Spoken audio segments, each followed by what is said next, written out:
Bonjour et bienvenue dans la leçon numéro 9 de la psychologie du gagnant pour préserver son capital financier et mental. Et on arrive un petit peu au cœur de la meule. C'est un marathon, pas un sprint. On l'a compris dès le début. Riche, vite, sans effort, ça ne sera pas possible.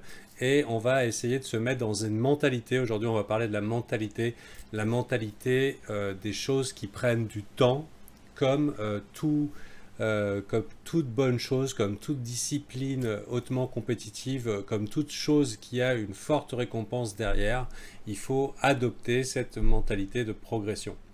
Donc ça va être extrêmement important et d'avoir une attitude mentale positive et de se dire c'est normal. C'est complètement normal qu'après 5 pompes, je n'ai pas le corps de Schwarzenegger. Même si je faisais 3 mois de pompes régulières, je n'aurais pas le corps de Schwarzenegger. Et il faudrait 3 ans, 5 ans peut-être d'efforts intensifs pour pouvoir avoir des résultats qui, avec les intérêts composés, ça veut dire les bons gestes répétés encore et encore, arriver à des résultats extrêmement admirables. Et du coup, ça va demander cet effort, cette mentalité de progression. Alors, c'est une attitude mentale qui est réaliste déjà. Vous en êtes là où vous en êtes et c'est complètement OK. Hein. Le trader que vous serez demain, après-demain ou après la vision de cette formation n'est pas le même qu'avant. Et le trader que vous serez l'année prochaine, dans 3 ans ou dans 10 ans, j'espère un trader accompli, la meilleure version de vous-même, le meilleur trader que vous pouvez être, aura digéré toutes ces informations, toute cette expérience de manière complètement différente. Et on va parler des qualités qu'il va falloir essayer de développer et d'avoir.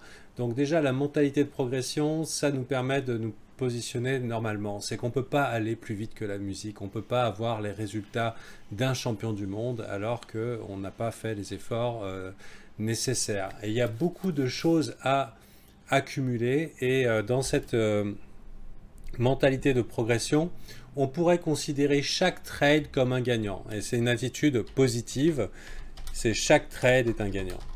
Chaque trade où vous êtes encore dans la partie vous permet d'accumuler 4 éléments importants.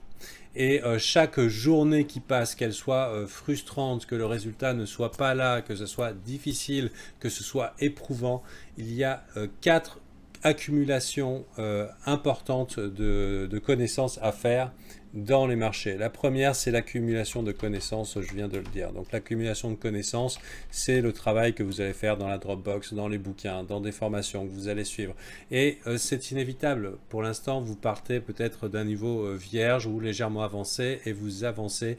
Et du coup, à chaque fois, un pas de plus dans la bonne direction, celle de je passe de l'ignorance à quelqu'un qui est de la compétence et de la connaissance.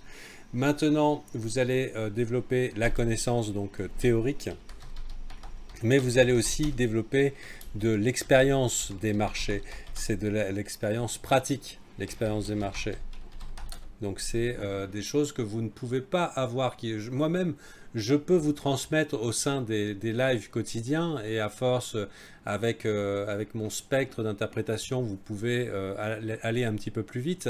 Mais pour pouvoir devenir bon dans les marchés, il faut avoir été confronté à des difficultés, à des situations, y avoir parfois mal répondu à... Si vous avez la bonne attitude, la bonne mentalité de progression, seront des moyens pour vous de réagir mieux la prochaine fois. Donc on va essayer de développer cette attitude positive d'accumulation de connaissances, d'expérience des marchés, de connaissance de soi. Connaissance de soi, et ça c'est pas moi qui peux vous le dire, et en fait il va falloir vraiment apprendre à se connaître. Le marché va vous pousser dans vos retranchements, dans vos limites, va essayer de vous faire tilter, va essayer de vous titiller, de vous faire courir après, de vous faire paniquer, et vous-même vous allez découvrir peut-être des patterns émotionnels, qu'après une série de perdants vous devenez comme ça. Moi, j'aime bien, j'ai identifié dans mon parcours l'expérience de Bambi face au phare. C'est-à-dire que, par exemple, je suis dans un trade perdant et je commence à espérer et je laisse doucement le trade glisser contre moi.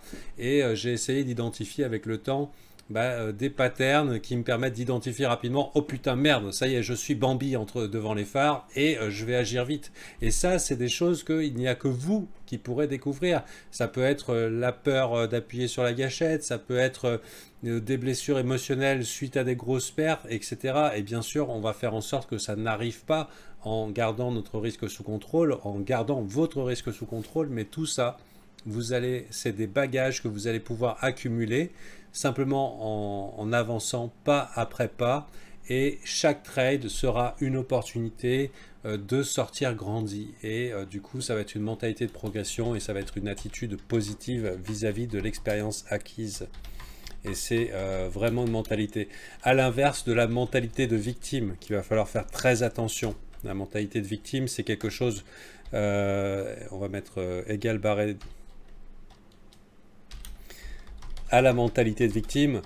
Ça, c'est quelque chose qui, justement, c'est l'inverse de chaque trade est un gagnant. Voilà.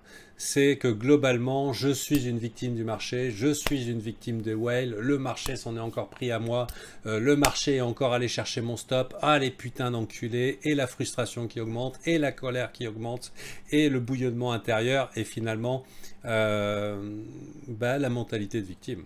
Et si vous êtes persuadé que vous êtes une victime, votre réalité sera d'être une victime, avec le résultat qui va avec. Donc il vaut mieux adopter la mentalité de progression, la mentalité de celui qui a un objectif, c'est celui de la réussite, celui d'avancer, pas après pas, c'est un marathon et non pas un sprint. Et ce qui va être important, ça va pas être la réussite en elle-même, c'est la progression tous les jours, parce que tous les jours, les marchés vous proposeront des défis qui seront différents, des défis qui seront personnels, qui seront peut-être de vous remettre d'une situation, de vous remettre sur les rails, de découvrir une difficulté, un changement dans le type de marché, et du coup, ça va être très important de développer ça. D'autres qualités qu'il va falloir développer, ça va être la patience. Pas de patience, pas de mentalité de progression. Si vous voulez tout de suite, c'est pas possible. Malheureusement, bien sûr, c'est facile à dire, il faut être patient, mais d'une certaine manière, c'est être réaliste, j'ai envie de dire. Il faut être réaliste. Vous ne pouvez pas avoir des performances de performeurs, de champions avec l'expérience de super débutants. Je vous rappelle que nous sommes dans un milieu compétitif et contrairement aux jeux vidéo, si vous êtes débutant, on ne vous met pas face à un débutant. Là, vous arrivez avec votre non-compétence, votre non-connaissance de vous-même, votre inexpérience des marchés, probablement toutes les fausses croyances qu'on vous a fait mettre dans le cerveau, comme quoi vous allez être riche vite sans effort. Et à côté de vous, en face, on vous met des gens extrêmement aguerris qui sont en équipe, ultra informés. Enfin voilà, c'est le jeu le plus dur du monde, leçon numéro 1 de cette formation. Donc, de la patience, mais c'est aussi du coup, on va y aller de l'humilité. L'humilité, c'est extrêmement important. Mais l'humilité, non pas de l'humiliation, ouh là là, je suis tout misérable et machin, etc. C'est pas la peine. Moi, quand j'entends humilité, j'entends vérité. Ça veut dire la capacité de se regarder dans le miroir. L'humilité, c'est pas la fausse humilité du genre, ouais, je suis nul, etc. Non. L'humilité, c'est l'humus, c'est la terre. Hein. Ça veut dire on est terre à terre. La vérité, c'est ça. Je me suis fait niquer par le marché. Ah là là, rendez-vous le prochain. Rendez-vous le prochain trade. C'est je n'avais pas la capacité de prédire les marchés. Et alors, je m'en doutais déjà. C'est je pensais savoir ça et je ne le savais pas et je me suis fait niquer. Hein, globalement, c'est simplement accepter la réalité comme elle est. Et si vous avez cette humilité, vous avez aussi une forme de réalisme quant à vos attentes. Et vos attentes, c'est qu'aujourd'hui, vous êtes sur un chemin de progression où vous allez aboutir, si vous vous donnez les moyens, si vous protégez bien votre capital financier et mental, vous aurez les moyens d'aller jusqu'au bout et devenir quelqu'un de compétent, la meilleure version du trader que vous pouvez être.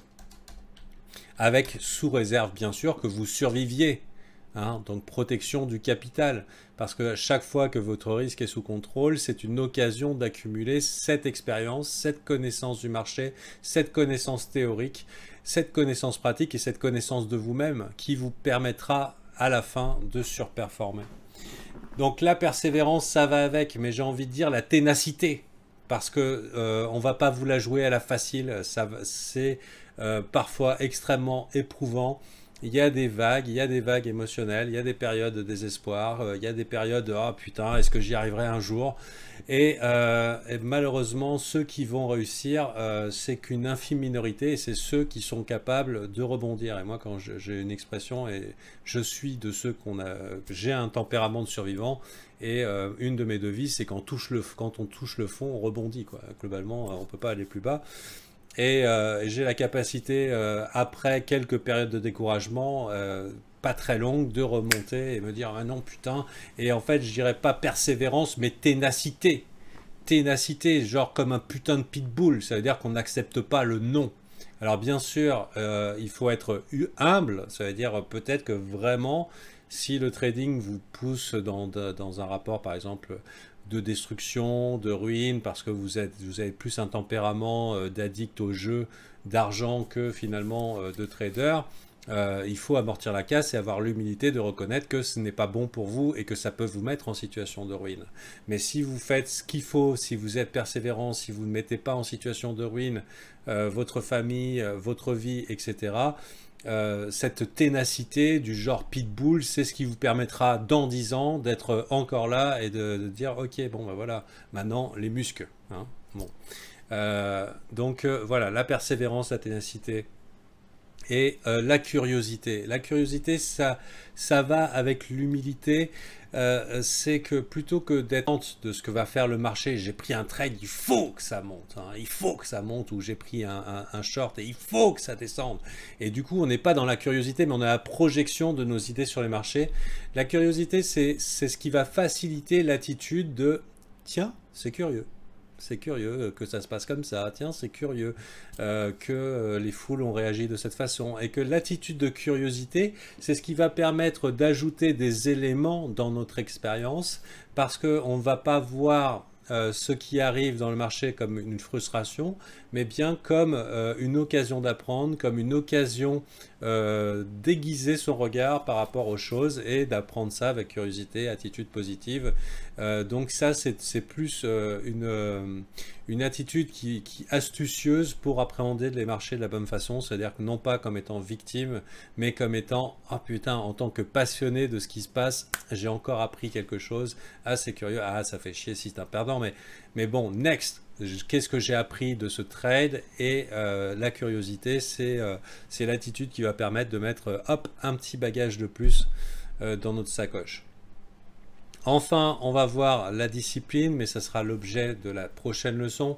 Ah là là, la discipline, qu'est-ce qu'on n'aime pas ça? Mais je terminerai cette leçon pour vous teaser un peu, pour vous donner un petit peu l'envie. C'est que dire à un trader d'être discipliné, hein, c'est comme dire à un coureur de courir plus vite. Globalement, c'est sans intérêt. Mais ça fera quand même l'objet de la leçon finale, parce que c'est extrêmement important. Et merci de m'avoir suivi et à la prochaine.